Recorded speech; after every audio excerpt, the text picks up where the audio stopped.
Hey guys, welcome back to my channel. So we are here with a healthy recipe today, which is Moringa leaves stir fry.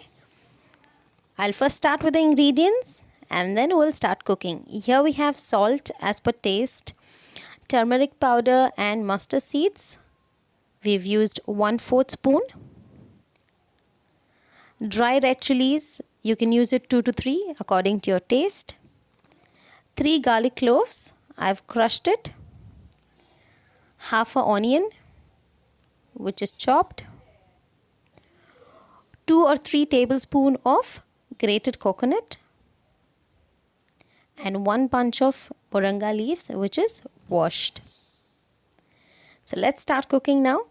I've heated 2 to 3 spoons of oil here. We'll add mustard seeds.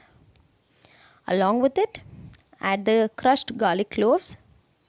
We'll just saute a little for about 2 to 3 seconds and then add onion and red chilies.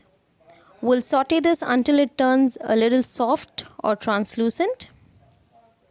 And then we'll be adding turmeric powder and salt as per taste. So here we have added it.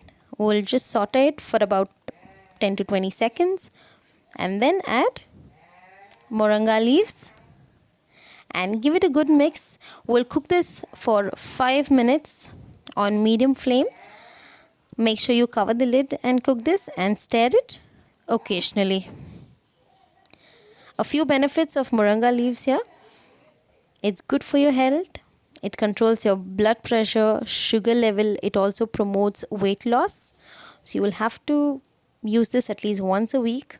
Do try the recipe. I'm sure you're going to love it. So here the leaves are cooked. We'll off the stove and add the grated coconut. This would enhance the taste of the moringa leaves. Give it a good mix. And make sure you don't overcook it. Make sure you're off the stove before you add the grated coconut. So our moringa leaf stir fry is ready to serve now. You can use it with dal chawal or rice and sambar. You can also use it as your evening snack. A very healthy recipe. Do try this at home and let me know in the comment section if you did like it. And do subscribe to my channel. Hit the bell notification to get notified every time I post a new video. Thank you so much for watching, guys.